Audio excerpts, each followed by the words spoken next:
The phone rang, and I could already tell it was Sarah. I didn't even need to look at the screen. I picked it up with a mix of anticipation and dread, knowing this conversation was inevitable. "Mom, we're leaving tomorrow.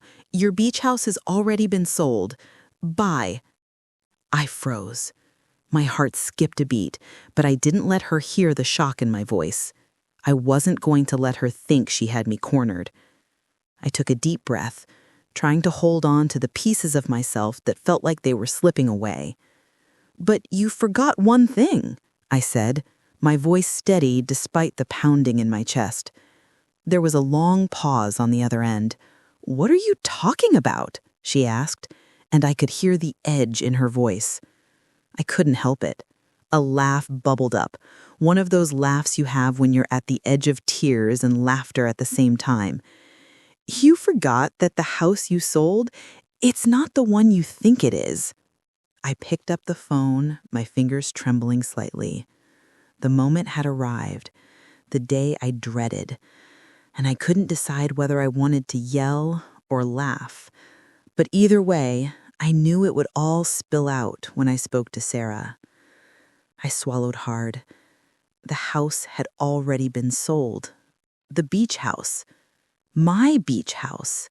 The one where my heart had learned to heal over the years.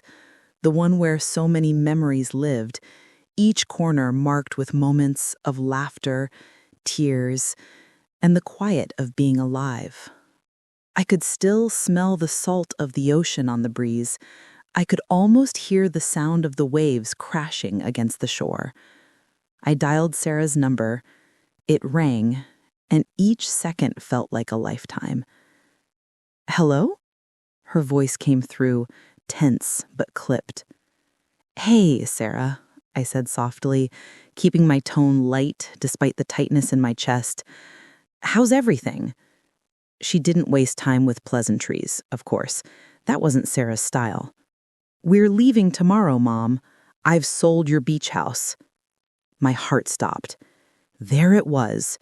The words I knew were coming but had never really prepared myself for. The silence that followed felt like it could stretch into eternity. I could hear her breathing on the other end of the line. But it wasn't just the silence between us. It was the silence of everything unsaid. All the years of trying to keep it together.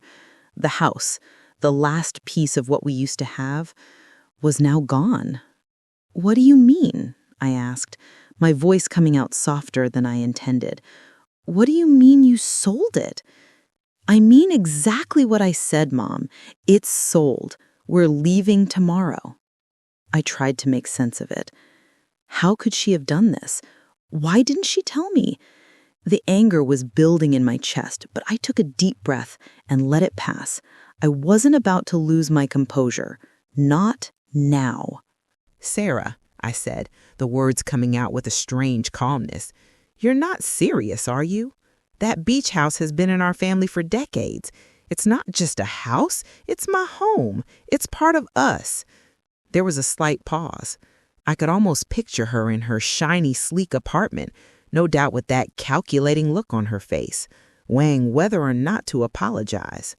But instead, she said, "Mom, it's time. You don't need it. You haven't been there in years. And you know this. I've been telling you for a while that it's just gathering dust." She was always so practical, but I wasn't looking for practicality. I was looking for something I couldn't put into words. Maybe I was looking for my daughter to understand that there were things beyond the surface of a transaction, beyond numbers and logic. I ran my fingers through my green curls. "But I thought you'd understand. This place is the last part of your childhood that's still here. You don't just throw it away." Her voice softened for the first time in the conversation. "Mom, I know, but we're going tomorrow, okay? You'll see. It's better this way." And then it hit me. The weight of her words. She had already made up her mind. There was no turning back. Do you think Sarah's decision is justified, or is there more to the story than she's letting on? Have you ever had to let go of something that meant a lot to you? Let me know in the comments below. Welcome back, my beautiful family and friends. If you're hooked in and you're ready to enjoy this story, click subscribe and let me know in the comments where you're watching from, because tomorrow I will be giving you another story just as interesting as this one, and you don't want to miss it. Now let us begin. I set the phone down slowly, my fingers still trembling as if they had a mind of their own. Sarah's words echoed in my ears, but they felt hollow, like they belonged to someone else. My beach house. Gone. Just like that. For a moment, I just stood there, staring out the kitchen window, where the ocean used to be a heartbeat away. Instead, all I saw now was a vacant horizon, one that felt so much farther than it ever had before. My house, my memories, were slipping through my fingers like sand. I took a breath, trying to steady myself, but I couldn't. I couldn't stop the thoughts from rushing in, rushing like the tide that used to crash against the house. I remembered when Sarah was little, running down the stairs, her laughter filling the whole place. I remember the nights I spent with her, sitting on the porch, watching the stars, telling her about the world she hadn't seen yet. How could she do this? How could she take something so precious and just sell it? The memories I had here were the only things left that felt real. The beach house was more than a building. It was a symbol of the woman I used to be, the woman who laughed more than she cried, the woman who still had hope. Now it felt like everything I loved was being erased in one fell swoop. My phone buzzed again, interrupting my thoughts. It was Sarah, of course. I picked up the phone reluctantly. "Elaine," she said, and I could hear the distance in her voice. "I know you're upset, but you don't understand. I'm doing this for you." I almost laughed. "For me?" I repeated, my voice coming out sharper than I intended. "You think I need you to do this for me?" "I just want what's best for you, Mom. You've been stuck here. You've been stuck in the past for so long.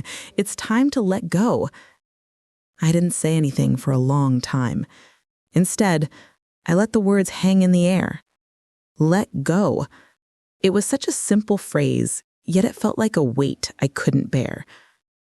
"Sarah," I finally said, my voice quieter now, "you can't just walk into my life and decide what's best for me. This isn't just about the house. This is about everything.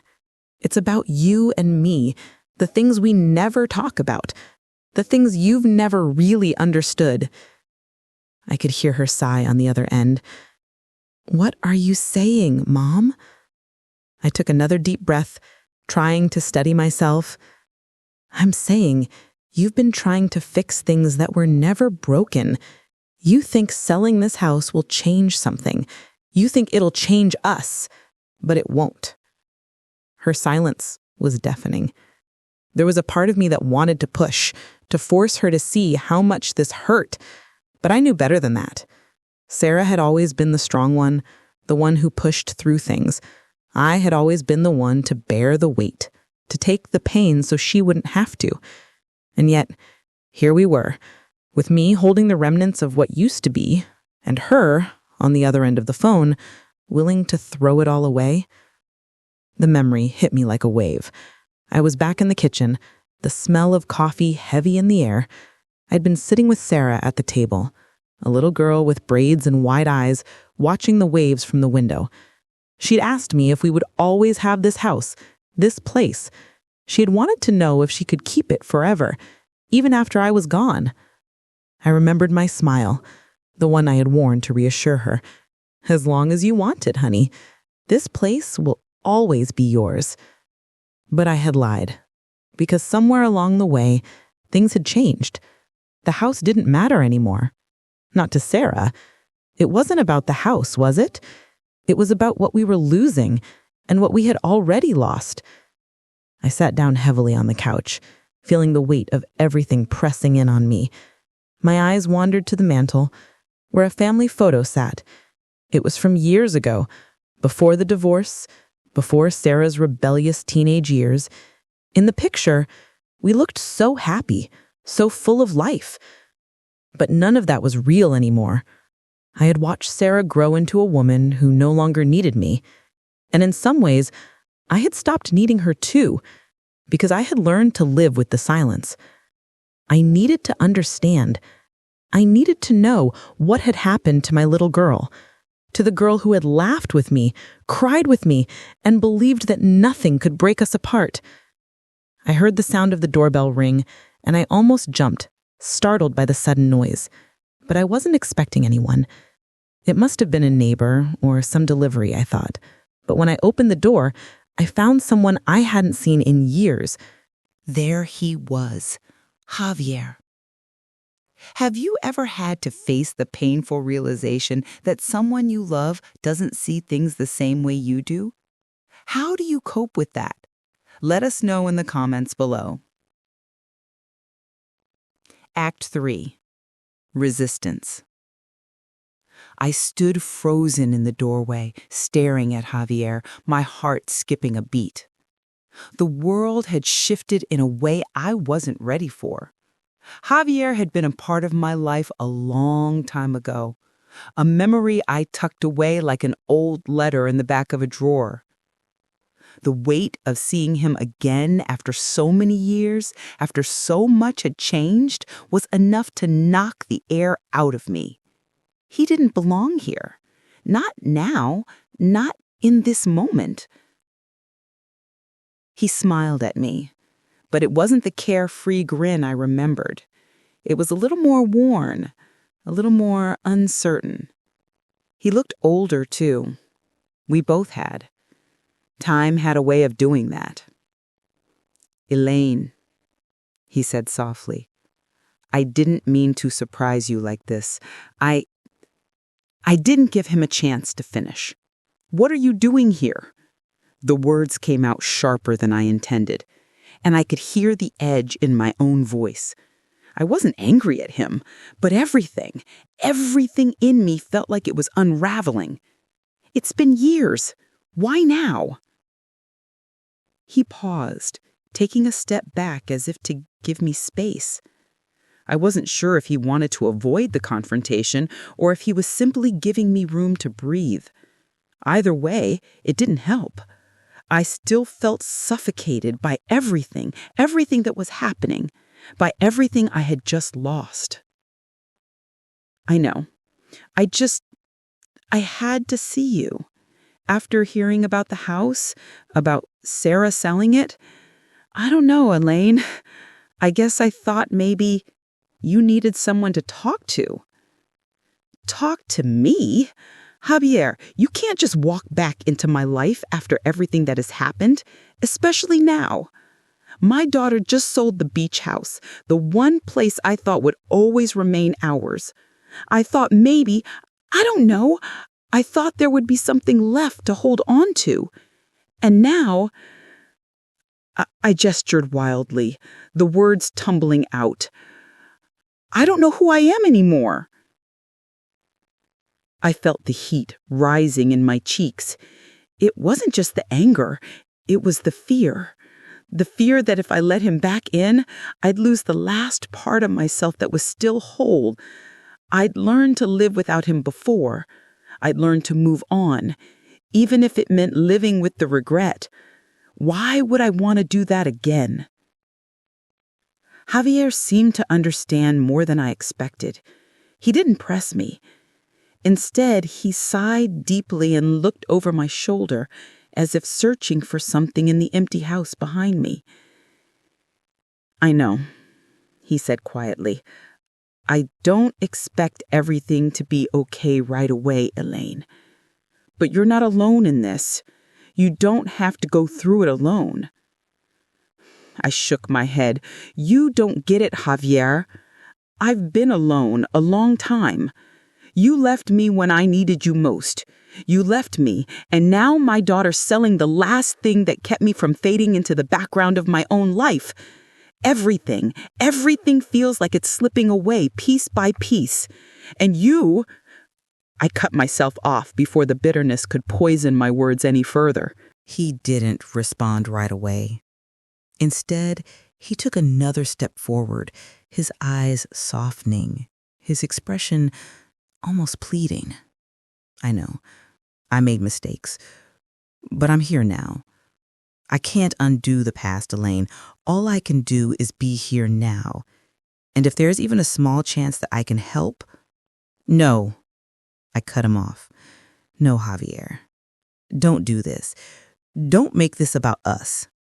This is about me, okay? About me finally facing the truth about what's left and what's gone. I don't need anyone to tell me how to feel.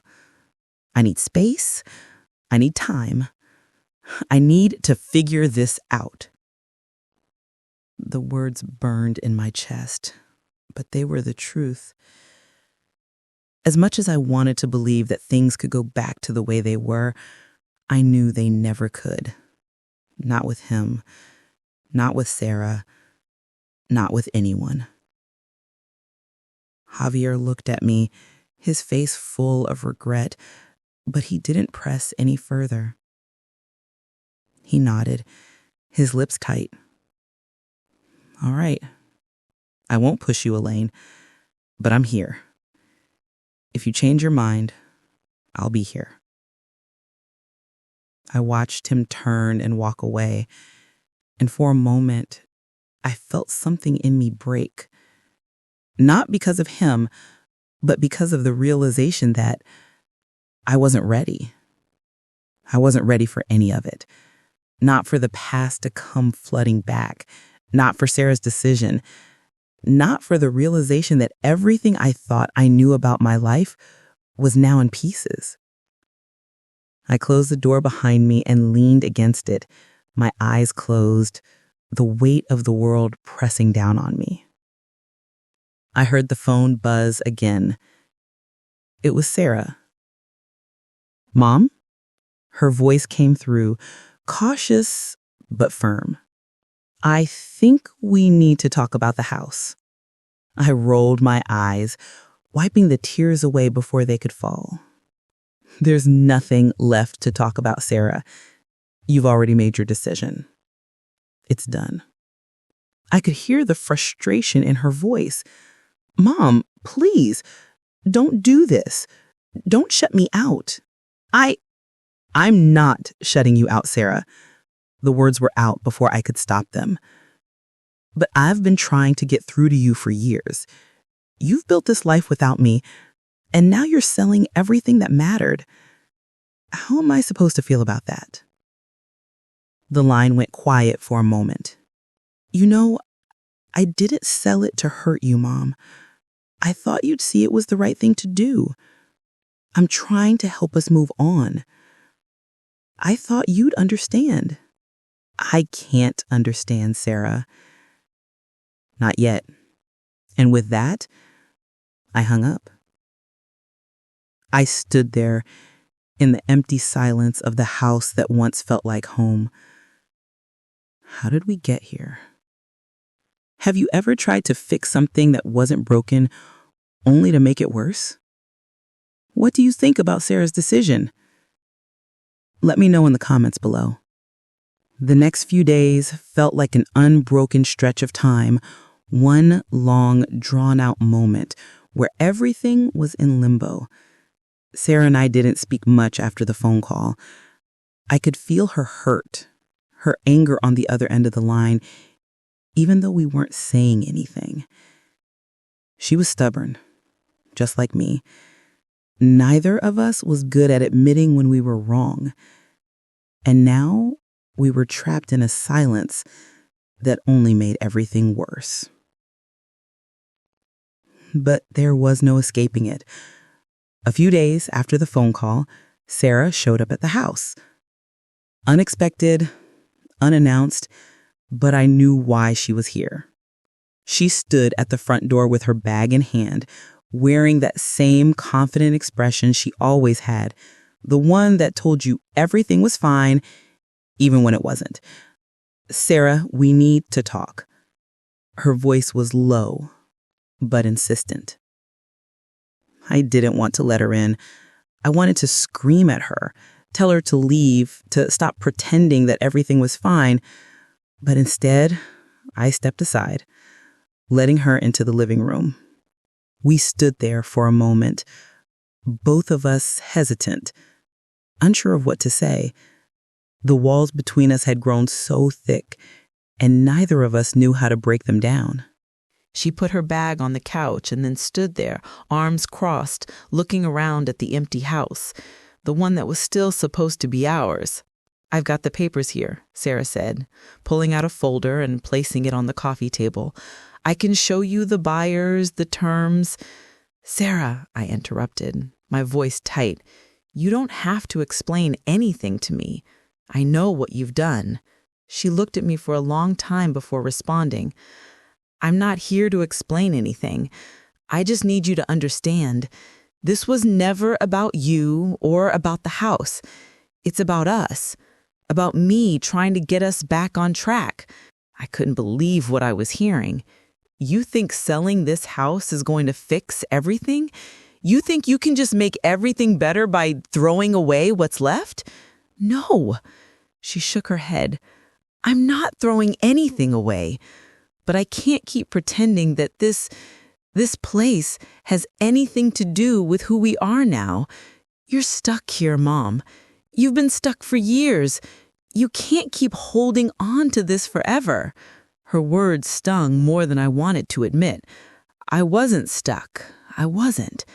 I had just been waiting for her to see what was happening, waiting for her to understand that everything we had was more than just walls and windows. "How do you expect me to move on from this, Sarah?" I asked quietly, my voice trembling despite my effort to stay calm.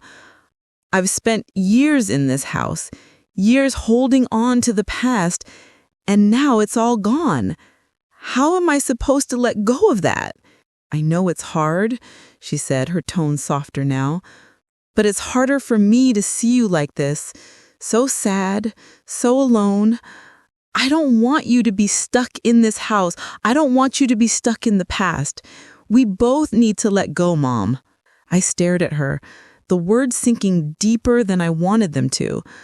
I'd always known she was the practical one, the one who moved forward even when everything around her was falling apart. But hearing it now, hearing her tell me that I needed to let go, it felt like she was asking me to erase everything. A bitter laugh escaped my lips. "And what about you, Sarah? Have you really moved on? Or are you just hiding behind your work, your perfect little life, pretending everything's fine while you erase everything that used to mean something to you?" Her face twisted in frustration. "I'm not hiding. I'm just trying to fix things. You think I don't care about this? About us? I think you care more about your career, your life, than you care about fixing what's been broken between us." I was getting too worked up now, the words tumbling out faster than I could stop them. "I don't know how to fix it, Mom, but I can't keep pretending. I can't keep pretending that nothing's wrong." I stared at her, my heart aching. I knew she didn't mean to hurt me, but she was. We both were. And yet, there was something in the way she said those words, something raw and real, that made me pause. "Maybe I'm not pretending," I said quietly. "Maybe I'm just trying to hold on to what's left." For a long time, neither of us spoke. We just stood there, in the middle of the living room, surrounded by memories we couldn't share and a house that was no longer ours. And then, finally, Sarah took a deep breath. "I'm not going anywhere, Mom. I'm not leaving you. I just want you to understand that I can't fix everything by holding on to the past. I'm here, but we can't stay in the same place forever." I didn't say anything. There was nothing left to say. She didn't wait for a response. Instead, she sat down beside me, her presence tentative, as if waiting for me to decide if I was going to push her away or let her in. And I realized in that moment that maybe I was just as scared of being left behind as she was. I closed my eyes and took a deep breath. This wasn't about the house. It was about us, our relationship, our connection, and maybe, just maybe, we could still find a way back to each other. Have you ever been forced to face a difficult truth about a loved one? Do you think Elaine and Sarah can find their way back to each other, or is it too late? Share your thoughts in the comments below. The silence between us stretched on for what felt like hours. Sarah sat beside me, her presence a quiet reminder of everything we had once been, of the woman I had tried so desperately to raise, even if we had lost our way somewhere along the line. I glanced at her, the way she kept her gaze lowered, her fingers playing with the edge of her sleeve, as if she were trying to hold herself together in a way I couldn't. I couldn't do it anymore. I couldn't pretend that everything was fine, that we hadn't both buried pieces of ourselves in the rubble of our past.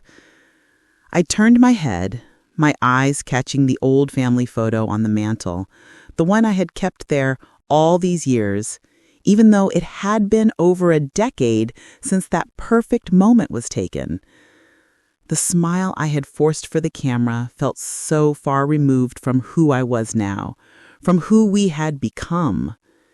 In that picture, Sarah was still small, her face framed by innocent curls, laughing in the sunlight as we stood together on the porch. The ocean was behind us, but it wasn't just a backdrop. It was the symbol of our family, the heartbeat of everything we'd ever known. But what had we become now? "Do you remember this photo?" I asked, my voice quieter than I wanted it to be. Sarah's gaze flickered toward the picture, but she didn't speak. I could see the walls she had built around herself, the ones that had formed over the years, slowly but surely. But I wasn't going to let her get away with avoiding this. "I was so happy then, Sarah," I said softly. "We were happy." She looked away, but I didn't stop. I wasn't going to back down this time. "I remember those days we'd wake up early in the morning and go to the beach. You used to tell me that nothing could ever ruin that moment. We didn't have much, but we had each other." "Mom."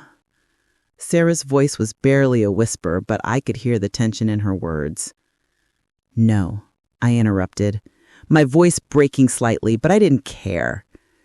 "You don't get to walk away from this anymore. You don't get to pretend that everything we've been through doesn't matter. I've been pretending for so long, Sarah. I've been pretending that you were still that little girl who needed me, that you were still the one who would run to me for comfort. But that's not who you are anymore, is it? You've become someone I don't even know." Her eyes flickered with hurt, but there was no anger, not anymore. Just something deeper, something raw. "Mom, I'm not trying to hurt you. I just can't keep pretending either. I can't keep holding on to something that's gone. You've been stuck here for so long, and it's like you're waiting for something to change, but nothing's changing. I'm not the same person, and neither are you. You don't have to stay in the past." I stared at her, the words sinking in slowly, painfully. She was right, but that didn't mean I was ready to let go. It didn't mean I could just walk away from everything I had known, from the woman I had been, the woman I had lost when everything fell apart. "Sarah, do you know why I held on to this house for so long?"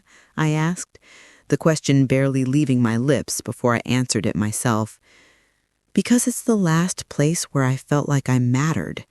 When your father left, I thought I could give you something stable. I thought that if I kept this house, kept our summers together, I could hold on to the family we were. But after everything with your father and after you grew up, I just didn't know who I was anymore. This place kept me from fading away." I paused, taking in the weight of my own words. They felt heavier than I expected, but they needed to be said. Sarah needed to know. "I was so scared of losing you, of losing everything that ever meant something to me. And I was so angry, so angry that you were growing up and moving away from me. I didn't know how to be your mother when you didn't need me the way you used to." The tears I had been holding back finally broke free, and I wiped them away quickly, ashamed of showing any weakness in front of her. But Sarah was staring at me with a soft expression, her own eyes glistening with unshed tears. "I didn't know you felt that way," she said quietly. "I didn't know you were so scared." I took a deep breath, looking at her. This wasn't how I'd imagined this conversation would go. I had thought she'd argue with me, tell me I was wrong, or accuse me of being too sentimental. But here she was, listening, really listening, for the first time in so long. "I was scared," I whispered. "I still am." She reached out and took my hand, the gesture so small but so significant that it nearly shattered what was left of my composure. "I'm sorry, Mom. I didn't know. I just thought that if I could fix this, if I could make things better by letting go of the house, we could both start over. I didn't realize that what I was really doing was taking away the one thing that kept you from falling apart." I shook my head, holding her hand tighter. "It's not your fault. You were just trying to fix what you thought was broken. I was the one who was broken, and I didn't know how to let you see that." The room felt quieter now. The tension that had once filled every corner of the house seemed to fade away, leaving us with nothing but the truth between us, the truth we had both been avoiding for years. "I've been afraid for so long," I said, the weight of it all lifting from my chest. "Afraid that if I let go of the house, I'd lose you too. But what I didn't realize was that I had already lost you in so many ways, and I didn't know how to find my way back." Sarah squeezed my hand, her voice soft. "I'm here, Mom. I'm here. And I think we both need to figure out how to move forward together. Not by holding on to the past, but by letting it go." I closed my eyes, letting her words wash over me. Maybe she was right. Maybe the house wasn't the answer. Maybe letting go was the only way to truly move forward. Have you ever been afraid to let go of something only to realize it was holding you back? How do you think Elaine and Sarah will move forward from here? Share your thoughts in the comments below. It was late when Sarah and I finally sat down together in the living room, the quiet of the house wrapping around us like a blanket. The walls that had once felt so heavy with silence now seemed almost peaceful. We hadn't said much after that conversation, just sat there, side by side, in a way that felt more like the beginning of something than the end. She had been the one to break the silence, offering me a cup of tea, a simple gesture that spoke volumes more than any words ever could. I had taken it, my hands trembling slightly as I held the warm mug. It had been so long since we'd shared a quiet moment, just the two of us. I couldn't remember the last time it had felt this easy, this natural. "Do you remember when I used to make you tea?" she asked, her voice soft as she curled up on the couch beside me, wrapping herself in the blanket I'd always draped over her as a child. I nodded, a smile tugging at the corner of my lips despite everything. "You were terrible at it. You'd put in way too much sugar and forget to stir it. It was always more sugar than tea." She laughed, the sound so familiar, so comforting that I felt like I was hearing it for the first time in years. "I thought it was just how you liked it." Her eyes softened. "I used to make it when I couldn't sleep, remember? You'd always stay up with me." "I remember." I paused, holding the cup close to my chest. "I used to do it because I thought you needed me to. I didn't realize you were doing it because you needed to feel close to me too." She looked at me, her expression unreadable for a moment, and then she sighed. "Mom, I've been so focused on trying to fix things that I didn't even realize how much I've missed just being with you. Not as a problem to fix or someone to care for, but just as your daughter. I know I can be difficult, but I didn't realize how much I was pushing you away. I'm sorry." The apology was small, almost shy, but it hit me harder than I expected. Sarah had never been one for vulnerability, never liked showing weakness. Her words felt like a door opening, and for the first time in a long time, I felt the warmth of hope flicker inside me. "Sarah," I whispered, my voice thick with emotion, "you don't have to apologize. I pushed you away too. I was so afraid of losing you that I didn't realize I was the one who was holding us both back." For a long moment, we just sat there, not speaking. The weight of everything we had said hung in the air, and yet the silence felt less oppressive now, more like the quiet of a storm passing. I hadn't realized how badly I needed this simple, honest connection with my daughter. "I've missed you, Mom," Sarah said quietly, the words coming out softer than I'd ever heard from her. She reached out then, her hand brushing against mine, tentative but steady. I squeezed her hand, the warmth of it sending a shiver down my spine. "I've missed you too, more than you know." And for a moment, it felt like we were back in that photo, back to when everything was simpler, when we could laugh without the weight of the world on our shoulders. The next day was when I realized that the house no longer had a hold on me. Sarah and I went through old photos together, sharing memories of summers spent on the beach, of late-night talks and homemade ice cream. The past didn't seem so heavy anymore. It just was. She told me stories of her childhood, stories I had forgotten or never really knew, like how she had once been terrified of the dark, how she would sneak into my room in the middle of the night, clutching her stuffed bunny, how I'd let her crawl into my bed even when I was exhausted because it made her feel safe. We laughed, and for the first time in years, it felt like I could breathe again. "You were always there for me," Sarah said, as we sifted through a box of old letters and postcards. "Even when you didn't know how to be, you were always there." The tears I had been holding back threatened to spill, but I swallowed them down, smiling through the ache in my chest. "I didn't always get it right, but I tried, didn't I?" She nodded, her voice thick with emotion. "You did. You really did." And in that moment, I realized something I hadn't been able to see before. We didn't need to go back to who we were.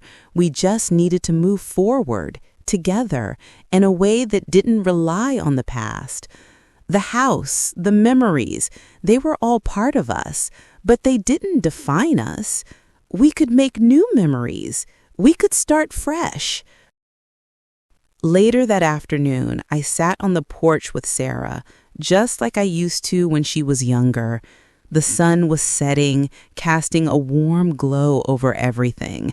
The ocean was distant now, just a murmur in the background, but it didn't matter. What mattered was the moment, this one, right here, with my daughter. "I don't know what's next, Mom," Sarah said, her voice quiet but steady.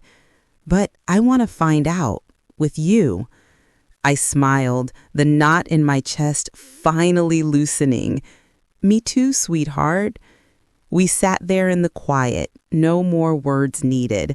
For the first time in a long time, I felt like I was exactly where I needed to be. Have you ever had a moment of true emotional connection with someone you thought you had lost? How did it change your relationship? Let us know in the comments below. It didn't take long for the peace between Sarah and I to begin unraveling. I should have known nothing that had been broken for so long could be fixed so easily. As much as we wanted it, as much as we both needed it, life had a way of testing us when we were most vulnerable. It started with a phone call. one I had been dreading. I was sitting in the living room that morning, sipping my coffee, when the phone rang. I wasn't expecting anyone, but I knew before I even looked at the screen that it was Sarah. I picked up, my heart skipping a beat. "Mom, we need to talk." Her voice was strained, but I couldn't tell if it was the exhaustion or something else in her tone that had me feeling uneasy. I sat up straight, my instincts telling me something was off. "What's wrong, Sarah?" "I found something that you need to see." Her words were quick, rushed. "It's about the house. It's important, Mom. I need you to come with me." I didn't have time to ask questions. I grabbed my coat and hurried out the door. The drive to the real estate office felt longer than usual, every minute stretching into an eternity as my thoughts raced. What could she possibly have found?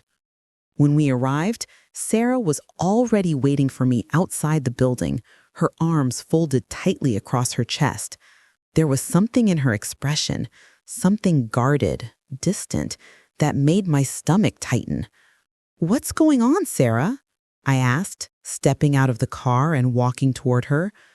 She didn't answer right away. Instead, she led me into the office.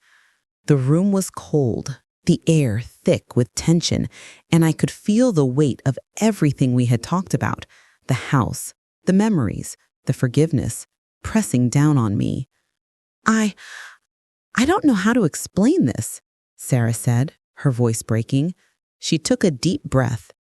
"I was going through the files for the sale, and I found something about your ex-husband."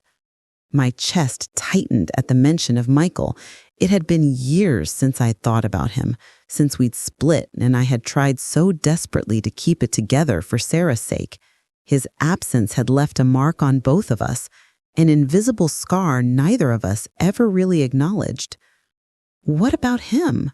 I asked, trying to keep my voice steady. "Mom," Sarah said quietly, holding out a stack of papers, "there's something you didn't know. Michael, he left a debt behind, a huge one, and it's tied to the house. It's why he left so suddenly all those years ago." I took the papers from her hands, my fingers shaking as I flipped through them. It didn't make sense. There had to be a mistake. But the more I read, the clearer it became. The debts were real. He had used the house as collateral for a loan he never repaid.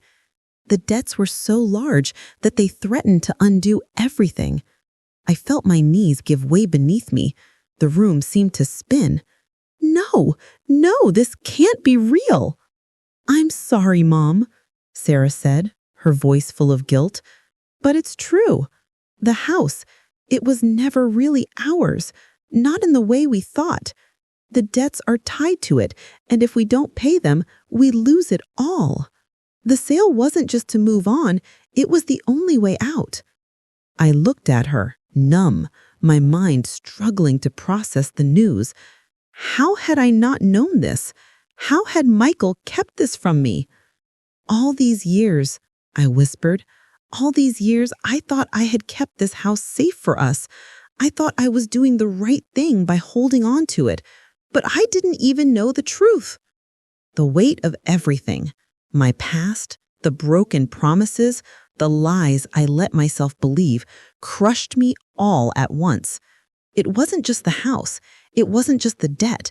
It was the realization that I had been living a lie, clinging to something that had never truly been mine to keep. "Why didn't you tell me sooner?" I looked at Sarah, the pain evident in my voice. "Why didn't you tell me about the debt? We could have figured something out together." "I didn't know how to, Mom," she said, her eyes filled with shame. "I didn't want to burden you with it. I thought if we sold the house, everything would just go away. I thought if I handled it, you wouldn't have to worry about it." "But I needed to know, Sarah," I shouted, the words slipping out before I could stop them. "I needed to know the truth. All these years, I've been carrying the weight of this house on my shoulders, thinking I was doing the right thing for us. And now it feels like I've lost everything. The tears came then, hot and fast, a flood of emotion that I couldn't control. I covered my face with my hands, my body trembling. I had tried so hard to be strong for Sarah, to protect her from everything that had broken me. But now it felt like everything was falling apart, like I had nothing left to hold on to. Sarah stepped forward, her own tears falling as she reached for me. "Mom, please don't cry. I didn't mean for this to happen. I never wanted to hurt you." I shook my head, backing away. "You didn't hurt me, Sarah. I hurt myself by not seeing the truth. I spent so many years pretending I had everything under control, pretending that if I held on tight enough, we'd be okay. But look at us now." The pain in my chest was suffocating. I wanted to scream, to let it all out, but I couldn't. All I could do was stand there, feeling the weight of my past crush me. "Maybe we need to face the truth, Mom," Sarah said, her voice barely a whisper. "Maybe we both need to let go." Have you ever learned something about your past that changed everything for you? How did you cope with the truth? Share your thoughts in the comments below. The drive back to the house was quiet, so quiet that it felt like the world itself had held its breath. The air inside the car was thick, heavy with the weight of everything that had just been revealed. The debt, Michael's secrets, the realization that I had spent years holding on to a lie. The silence between Sarah and me was almost unbearable, but neither of us knew how to break it. I had never felt more alone in my life. Not because Sarah wasn't there, but because I felt like I was standing at the edge of something I couldn't understand, couldn't control, and I didn't know which way to turn. The house, once a sanctuary, now felt like a cage. The truth about Michael, the truth about the house, everything had been shattered in an instant. "Mom," Sarah finally said, her voice small but firm, "what are we going to do?" I glanced at her, her face drawn, her eyes red from crying. She looked so much like me in that moment, vulnerable, unsure, desperate for something to hold on to. And I realized something then. As much as I had been trying to protect her, it was clear that I had been just as lost. I didn't have the answers. I couldn't fix everything, but I knew one thing for sure. I couldn't keep holding on to the past. I couldn't keep running from the truth. She turned to me, her eyes wide, as if waiting for me to say something that would make it all better, that would offer a clear path forward. But I didn't have that. No one did. "I spent so many years living in the past, Sarah," I continued, my voice breaking as the weight of it all finally hit me. "I thought if I held on to the house, I'd be holding on to everything we had, everything we lost. But that's not true, is it? The house was never the answer. It was just a symbol, a place to hide. And now, we need to face what's in front of us." The car was parked in front of the house, but I couldn't bring myself to move. We just sat there in the driveway, facing the house that had once been everything to me. It felt like the walls were closing in, but at the same time, there was something strangely freeing about it. "I'm sorry, Mom," Sarah whispered, her voice barely audible. "I never wanted to hurt you. I thought I was helping. I thought if we just sold it, everything would be okay." I turned to her, my heart aching. "You weren't trying to hurt me, Sarah. I know that. I didn't know how to let go of everything. I didn't know how to face the truth. I was too scared of what would happen if I did." Her hand reached for mine, her touch warm and steady. "We don't have to have all the answers right now. We just need to make a choice, together." Her words hit me like a wave. We just need to make a choice. The idea of a choice, of a new beginning, felt like something I hadn't allowed myself to think about in so long. For years, I had been stuck in a loop of regret, of what ifs, but now I had to choose. I closed my eyes for a moment, taking in a slow, shaky breath. It wasn't just about the house or the debt or the past. It was about me, about Sarah, about what we could build going forward. I had spent too long looking backward, too long trying to hold on to a version of myself that didn't exist anymore. The woman who was afraid of losing everything, the woman who thought the past would keep her safe. But I wasn't that woman anymore, and I didn't need the house or the memories to prove it. I've been holding on to a lot of things, Sarah, I said quietly, my voice steady for the first time. And maybe, just maybe, it's time to let them go. She looked at me, her expression searching, waiting for me to say more.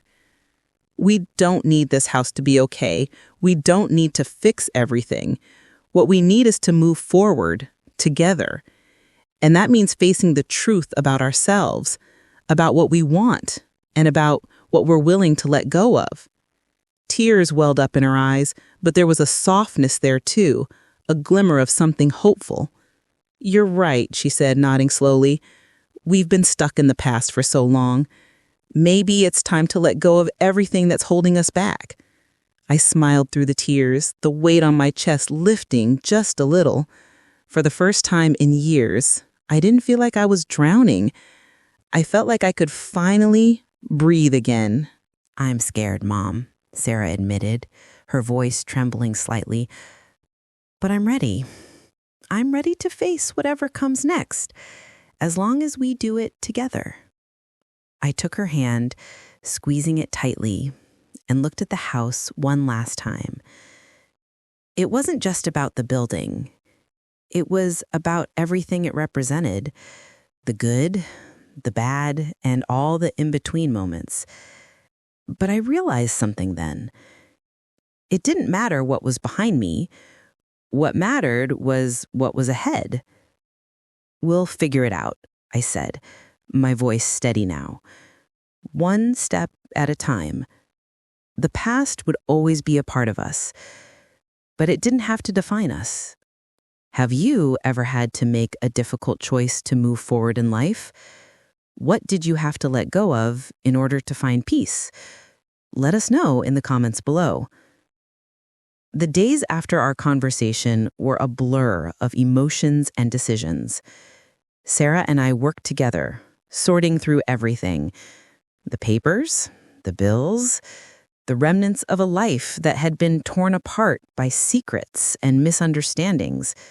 But for the first time in a long time, it felt like we were doing it together. We weren't fixing the past, but we were learning how to let it go and build something new.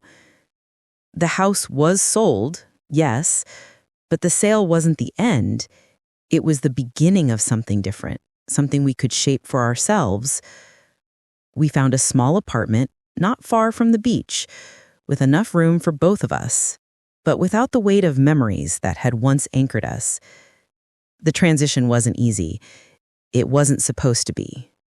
But there was a lightness between us now, a kind of peace that had been missing for years. It wasn't the peace of everything being perfect, but the peace of knowing that we could face whatever came next together. I remember the day we packed up the last box from the house. Sarah was carrying a stack of old photo albums, one of which I recognized immediately, the one with a picture of us on the porch, laughing as the sun set behind us. She paused, looking at it, her finger tracing the edges of the photograph, and for a moment, I could see her as a little girl again, the one that I had held on to so fiercely all those years. "Mom," she said quietly, her voice thoughtful, "do you ever wish we could go back to how things were?" I paused for a moment, feeling the weight of the question settle in my chest. I had spent so many years wishing for the past to return, for things to go back to the way they were before everything had fallen apart. But now, I wasn't sure if that was the answer. No, sweetheart, I said, my voice steady but soft. I don't wish for that anymore. I think in a way we've both changed for the better. We've grown, and that's okay. I don't need to go back. I'm ready to move forward. She smiled at me, and for the first time in ages, it felt like we were on the same page, ready to face the future together. It was strange, in a way. A part of me had thought that the house was the only thing that had kept us tethered to the past, but now I realized it wasn't about the house at all. It was about us, about the love, the bond that we had always shared, even when we couldn't see it. We loaded the last of the boxes into the car, and as we drove away from the house for the final time, I glanced over at Sarah. She looked out the window, the ocean visible in the distance, and I felt a calm settle over me. "We're going to be okay, right?" she asked, her voice tentative, unsure. I reached over and took her hand in mine, squeezing it gently. "Yes, we are. I promise." Months passed, and life started to settle into a new rhythm. The small apartment was filled with the echoes of new memories, ones that we were making together. We spent weekends at the beach, walks by the shore, quiet nights in with takeout and old movies. We laughed more than we had in years, our connection deepening in ways I hadn't imagined possible. One evening, as we sat together on the couch, Sarah leaned her head on my shoulder, and I could feel the weight of the years lifting from both of us. She didn't need me to be perfect anymore, and I didn't need her to be perfect either. "I'm really glad we're doing this," Sarah said, her voice soft but sure. "Me too, sweetheart," I replied, my hand resting gently on hers. I never thought I'd be able to say it, but I'm glad we let go of the past. It's made space for something better. The silence that followed wasn't heavy like before. It was the kind of silence that was full of understanding, of acceptance. And for the first time in a long time, I knew, without a doubt, that we had made the right choice. We weren't defined by the house or the past anymore. We were defined by the love we had for each other, the kind of love that could survive anything, even the hardest of times. As I stood by the window that evening, watching the sunset over the ocean, I couldn't help but smile. I had spent so many years afraid of letting go, afraid of losing everything I had worked so hard to hold on to. But now, standing here with Sarah beside me, I realized that sometimes letting go was the only way to make room for what truly mattered. And maybe that was the lesson I had been waiting for all along. Thank you for watching this story to the end. If you enjoyed this story, you will surely love the next one. It's as interesting and even more intriguing as I can ever imagine, so do check it out. Click on the image showing on your screen right now to watch the next one.